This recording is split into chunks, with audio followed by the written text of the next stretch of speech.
अस्सलाम वालेकुम class, welcome to online classes. तो बच्चों, सबसे पहले हम अपना लास्ट वाला लेक्चर रिवाइज करेंगे। लास्ट वाले लेक्चर में हमने सोलेनॉइड के बारे में पढ़ा था, ठीक है, कि सोलेनॉइड क्या होता है। उसके क्रॉस अगर हमने मैग्नेटिक फील्ड की मौजूदगी का पता चलाना हो, उसके लिए हमें क्या करना है, ठीक है। तो मैग्नेटिक फील्ड की मौजूदगी का पता चलाने के लिए हम क्या यूज़ करते थे, बार मैग्नेट यूज़ करते थे, ठीक है। अगर वो अट्रैक्ट या रिपेल दोनों में से जो भी होगा, तो इसका मतलब ये है कि वहाँ पे मैग्नेटिक फील्ड एग्जिस्ट कर रही है, ठीक है। क्योंकि सोलेनॉइड के मैग्नेटिक फील्ड ने और जो बार मैग्नेट है, ये दोनों आपस में क्या हो रहे हैं, या तो अट्रैक्ट हो रहे हैं या फिर रिपेल हो रहे हैं। अगर दोनों के एंड्स सेम होंगे तो रिपेल होंगे, अगर दोनों के एंड्स डिफरेंट होंगे तो वो अट्रैक्ट होंगे। उसके बाद हमने इलेक्ट्रोमैग्नेट के बारे में पढ़ा था कि इलेक्ट्रोमैग्नेट क्या होता है। तो बच्चों, ऐसा मैग्नेट जो क्या हो, टेम्पोरेरी हो, ठीक है, परमानेंट ना हो। ऐसा मैग्नेट जो टेम्पोरेरी हो, ठीक है, यानी कि आरसी मैग्नेट हो, और जैसे ही हम उसमें से करंट की सप्लाई को बंद कर दें तो वो सिंपल क्या बन जाए, एक वायर बन जाए, ठीक है। तो उसको हम क्या बोलेंगे, इलेक्ट्रोमैग्नेट बोलेंगे। यानी कि ऐसा मैग्नेट जो टेम्पोरेरी हो, और वो सिर्फ तब तक मैग्नेट बिहेव करेगा जब तक उसमें से करंट पास करता रहेगा। जितनी देर तक उसमें से करंट गुजरता रहेगा तब तक वो मैग्नेट बिहेव करेगा। जैसे ही हम करंट की सप्लाई को बंद करेंगे तो वो मैग्नेट नहीं रहेगा, ठीक है। वो सिंपल एक वायर होगी या कोई भी एक मटेरियल होगा, ठीक है। फिर हम उसको इलेक्ट्रोमैग्नेट नहीं बोलेंगे। जब तक करंट उसमें से गुजरता रहेगा तब तक वो मैग्नेट की तरह बिहेव करता रहेगा, ठीक है। तो ऐसे मैग्नेट को क्या बोलेंगे, इलेक्ट्रोमैग्नेट बोलेंगे, जो टेम्पोरेरी हो, परमानेंट ना हो, ठीक है। बार मैग्नेट में और इलेक्ट्रोमैग्नेट में बेसिकली ये डिफरेंस है, ठीक है। इन दोनों में आपने डिफरेंस याद रखना है कि बार मैग्नेट क्या होता है, एक परमानेंट मैग्नेट होता है, और इलेक्ट्रोमैग्नेट क्या होता है, एक टेम्पोरेरी मैग्नेट होता है जो सिर्फ करंट के गुजरने से मैग्नेट बिहेव करता है, ठीक है। अगर करंट ना हो तो वो मैग्नेट की तरह बिहेव नहीं करेगा। उसके बाद हमने right hand rule for solenoid हमने पढ़ा था, ठीक है, कि एक सोलेनॉइड में से अगर करंट गुजर रहा है तो अगर उसके हमें मैग्नेटिक फील्ड की डायरेक्शन का पता चलाना हो कि जिसमें इसके मैग्नेटिक फील्ड की डायरेक्शन क्या है, मींस के मैग्नेटिक फील्ड लाइंस कहाँ से निकल रही है और कहाँ पे एंटर हो रही है, वो हमने फाइंड करते हैं। तो वो हम फाइंड करते हैं राइट हैंड रूल से, कि हमने क्या करना है, सोलेनॉइड को अपने राइट हैंड में पकड़ना है, ठीक है, इस तरह से। फॉर एग्जांपल ये मार्कर है, ये क्या है, सोलेनॉइड है, इसको हमने राइट हैंड में पकड़ना है, ठीक है, इस तरह से पकड़ेंगे। अब ये जो फिंगर्स हैं, ये किसकी डायरेक्शन को शो कर रही है, curling fingers will show the direction of current. जो कर्लिंग फिंगर्स हैं ये करंट की डायरेक्शन को शो करेगी, और जो थंब है हमारा, ठीक है, ये थंब किसको शो करेगा, नॉर्थ पोल को, ठीक है बच्चों। नॉर्थ पोल का मतलब है कि नॉर्थ पोल से मैग्नेटिक फील्ड लाइंस निकलेगी और साउथ पोल पे एंड हो जाएगी।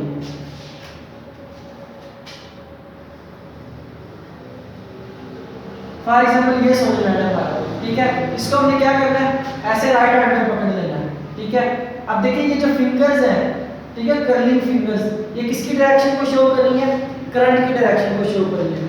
और जो ये जो थंब है, ठीक है, थंब किसको शो कर रहा है, north pole of the solenoid, यानी कि इस डायरेक्शन में क्या होगा, नॉर्थ पोल होगा, इस डायरेक्शन में नॉर्थ पोल, और इस डायरेक्शन में क्या होगा, साउथ पोल। तो नॉर्थ पोल से क्या निकलेंगी, लाइंस निकलेंगी और साउथ पोल में एंटर होंगी, ठीक है बच्चों। ये हमें क्या बता रही है, मैग्नेटिक फील्ड की डायरेक्शन बता रही है लाइंस, कि नॉर्थ से निकल रही है और साउथ में एंटर हो रही है। जैसे हम चार्जेस के केस में करते थे कि जो इलेक्ट्रिक फील्ड लाइंस है वो पॉजिटिव चार्ज से निकलती है और नेगेटिव चार्ज पे एंड हो जाती है। इसी तरह जो मैग्नेटिक फील्ड लाइंस है वो नॉर्थ पोल से निकलती है और साउथ पे एंड हो जाती है। अगर हमारे पास सोलेनॉइड की जगह बार मैग्नेट हो, ठीक है, ये क्या है, बार मैग्नेट है। फॉर एग्जांपल ये इसका नॉर्थ पोल है और ये साउथ पोल है, ठीक है। तो इसकी मैग्नेटिक फील्ड की डायरेक्शन क्या होगी, फ्रॉम नॉर्थ टू साउथ, ये डायरेक्शन होगी इसकी।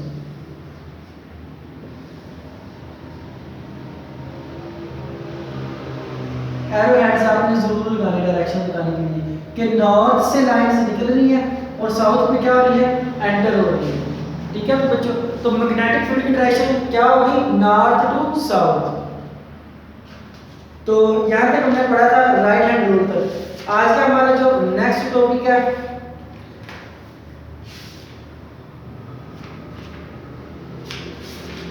वो है इलेक्ट्रोमैग्नेटिक इंडक्शन। इलेक्ट्रोमैग्नेटिक इंडक्शन के बारे में हमने पढ़ना है। What is electromagnetic induction?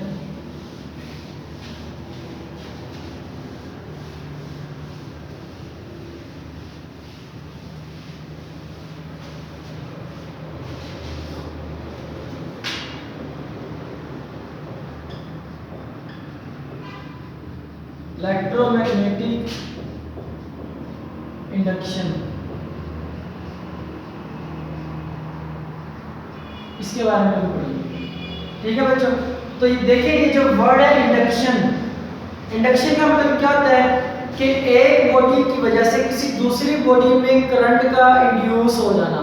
ठीक है, फॉर एग्जांपल एक बॉडी में से करंट गुजर रहा है, ठीक है, अगर हम इस बॉडी को किसी दूसरी बॉडी के करीब लेके आए तो पहली बॉडी की वजह से दूसरी बॉडी में से क्या होगा, करंट पास करना शुरू कर देगा। यानी कि एक बॉडी की वजह से दूसरी बॉडी में से करंट का पैदा होना, ये क्या कहलाता है, इंडक्शन कहलाता है। तो इसी को हम क्या करेंगे, बाय एक्सपेरिमेंट हम प्रूव करेंगे। तो बच्चों इसकी मैं रीडिंग करता हूँ, इसमें से जो जो एमसीक्यूज होंगे वो मैं आपको अंडरलाइन करवाता जाऊंगा। सबसे पहले तो आपने साइंटिस्ट के नेम याद करने हैं, ठीक है, कि किस साइंटिस्ट ने क्या काम किया था। पहला पॉइंट है आपका, आपने साइंटिस्ट के नाम याद रखने हैं।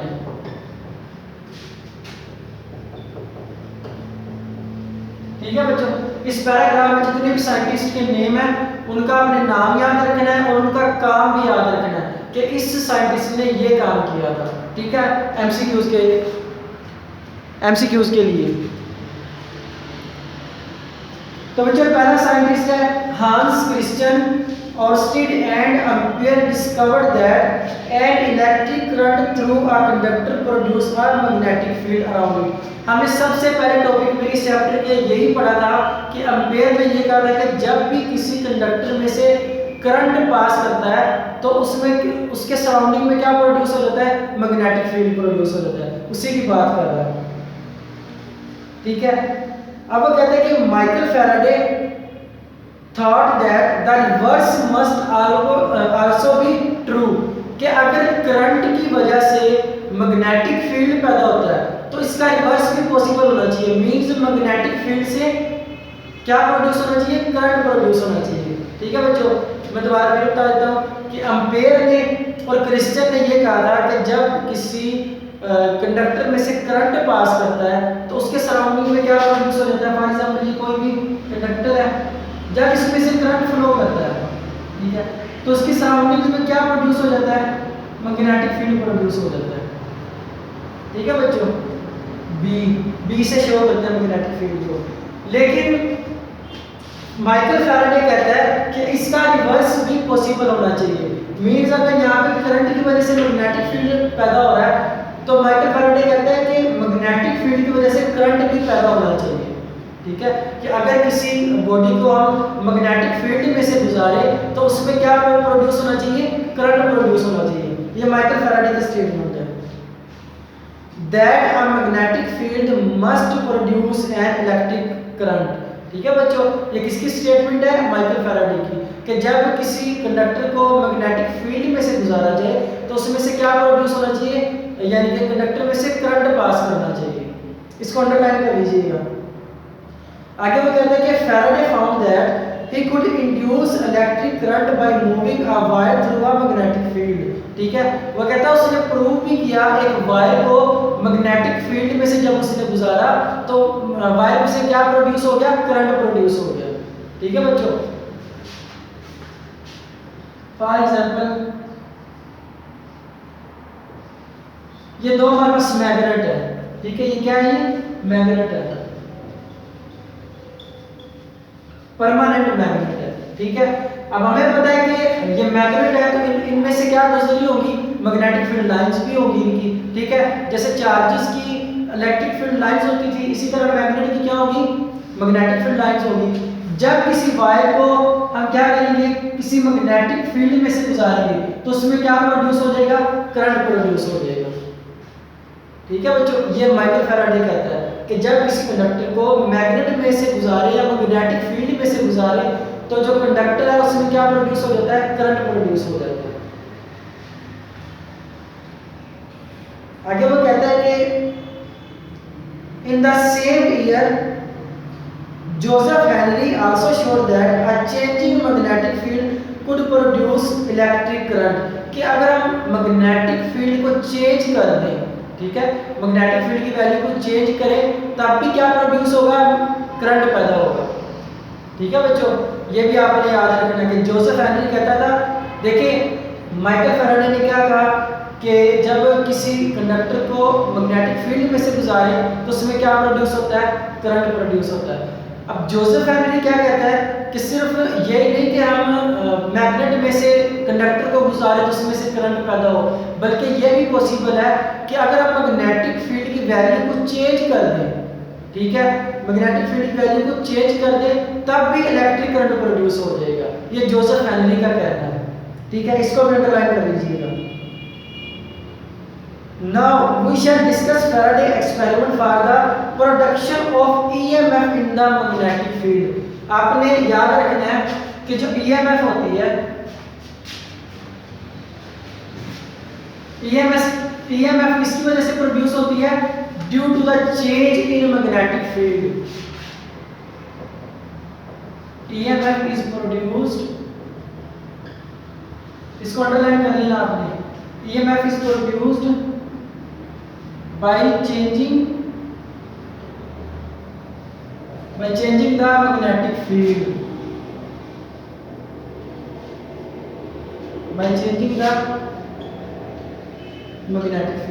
कि जब भी किसी कंडक्टर के अक्रॉस जो मैग्नेटिक फील्ड है, ठीक है, उसको अगर हम चेंज कर देंगे, चाहे कम कर दें या ज्यादा कर दें, तो जैसे ही हम मैग्नेटिक फील्ड को चेंज करेंगे तो उसके जो कंडक्टर है उसके क्रॉस क्या प्रोड्यूस होगा, करंट प्रोड्यूस हो जाएगा। ठीक है बच्चों, तो EMF is produced by changing the magnetic field. ठीक है, देखिए मैग्नेटिक फील्ड को चेंज करेंगे तो EMF प्रोड्यूस होगी, EMF प्रोड्यूस होगी तो क्या प्रोड्यूस होगा, करंट प्रोड्यूस होगा। ठीक है, अब देखिए आगे वो डेफिनेशन लिखता है, strength of magnetic field. What is strength of magnetic field, इसको भी आपने अंडरलाइन करना है।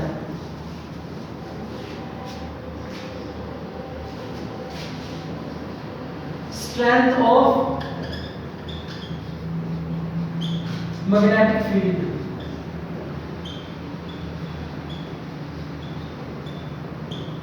बच्चों strength of magnetic field defined as number of magnetic field lines passing through a unit area, कि किसी भी यूनिट एरिया से जितनी लाइंस पास कर रही हैं वो उसकी क्या होगी, स्ट्रेंथ है। अगर कम लाइंस पास कर रही हैं तो इसका मतलब क्या है कि स्ट्रेंथ क्या होगी, कम होगी। अगर किसी एरिया में से ज्यादा लाइंस पास कर रही हैं तो उसकी स्ट्रेंथ क्या होगी, ज्यादा होगी। For example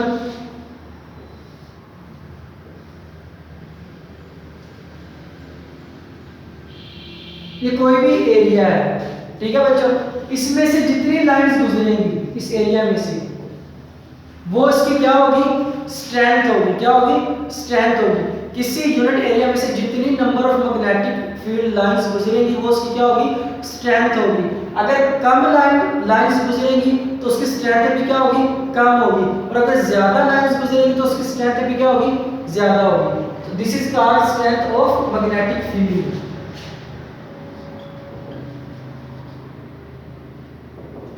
Strength of magnetic field, number of magnetic field lines passing through a unit area या unit surface, तो वो उसकी क्या कहलाती है, strength कहलाती है। The number of lines of force is maximum। अब देखिए, अब आपने डिस्कस करना है कि जो फोर्स है मैग्नेटिक फील्ड लाइंस की वजह से वो मैक्सिमम कब होगी और मिनिमम कब होगी। तो इन लाइंस को हम जरा ड्रा करके देख लेते हैं।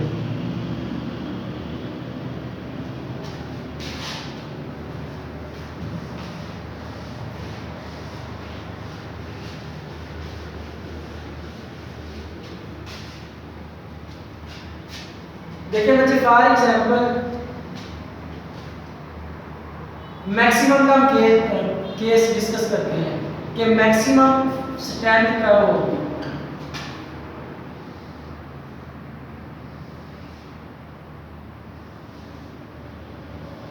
ये कोई भी सरफेस है, ठीक है, इसमें से क्या गुजारनी है हमने, मैग्नेटिक फील्ड लाइंस भी गुजारनी है। अब देखिए फॉर एग्जांपल ये हमारे पास क्या है, मैग्नेटिक फील्ड लाइंस है, ठीक है बच्चों। अगर तो प्लेन ऑफ द सरफेस, ये सरफेस की क्या है, प्लेन है, ठीक है, इस सरफेस की क्या है, प्लेन है। If the plane of the surface is perpendicular to the direction of magnetic field lines, ये लाइंस है, ठीक है, मैग्नेटिक फील्ड लाइंस है, और ये क्या है, सरफेस की प्लेन है जिसमें से मैग्नेटिक फील्ड लाइंस गुजर रही है। अगर इन दोनों के दरमियान एंगल कितना होगा, 90 डिग्री, ये दोनों एक दूसरे पे क्या होगी, परपेंडिकुलर होगी, तो जो strength of the magnetic field वो क्या होगी, मैक्सिमम होगी, ठीक है। फॉर एग्जांपल देखिए ये बुक क्या है हमारे पास, एक सरफेस एरिया है, ठीक है, और यहाँ से क्या गुजर रही है, मैग्नेटिक फील्ड लाइंस गुजर रही है। अगर मैं इसको यहाँ से ऐसे रख दूं सरफेस को, ठीक है, लाइंस यहाँ से नहीं इसमें से गुजर जाएगी, ठीक है। अब मैंने लाइंस के परपेंडिकुलर रखा हुआ ना बुक को, ठीक है, एंगल कितना बन रहा है, 90 डिग्री एंगल बन रहा है। तो अगर सरफेस लाइंस के परपेंडिकुलर होगी या प्लेन ऑफ द सरफेस क्या होगी, perpendicular to the direction of magnetic field lines, तो जो हमारे पास मैग्नेटिक फील्ड वो क्या होगा, मैक्सिमम होगा, ठीक है, क्योंकि मैक्सिमम नंबर ऑफ लाइन उसमें से गुजर रही होगी, ठीक है। मिनिमम कब होगा, तो इसके लिए आपने कंडीशन याद रखनी है मैक्सिमम के लिए कि जब angle between surface plane of surface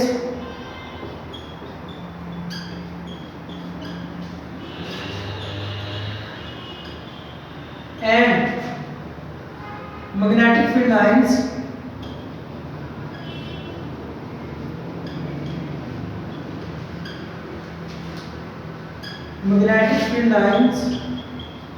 is 90 degree, then हमारे पास जो मैग्नेटिक फील्ड वो क्या होगा, मैक्सिमम होगा, ठीक है। ये डायरेक्शन लाइंस की है और ये डायरेक्शन क्या है, प्लेन की है, मींस ये वाली कंडीशन बन रही है हमारे पास, तो एंगल कितना होगा, 90 डिग्री, तो यहाँ पे मैग्नेटिक फील्ड लाइंस क्या होगी, मैक्सिमम होगी, ठीक है बच्चों। अब मिनिमम कब होगा, मिनिमम को डिस्कस कर लेते हैं।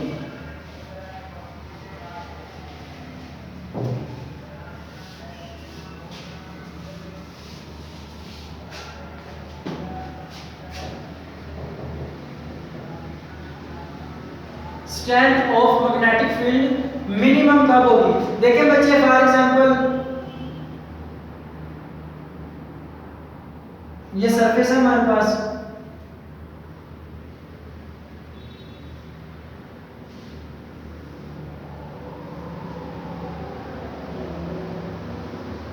ठीक है, और यहां से क्या गुजर रही है, मैग्नेटिक फील्ड लाइंस गुजर रही है।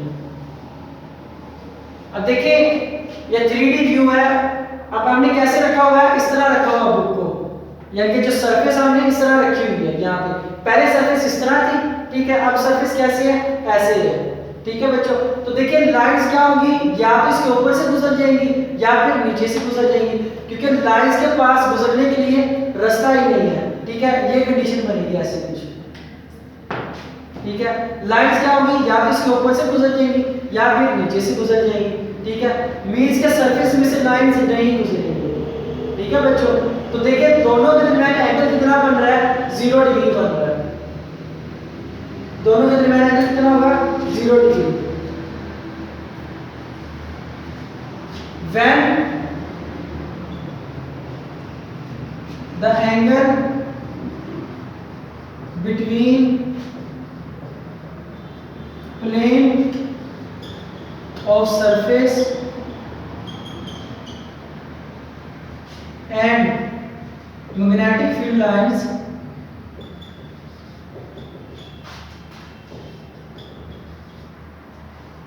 कितना होगा, मैग्नेटिक फील्ड लाइंस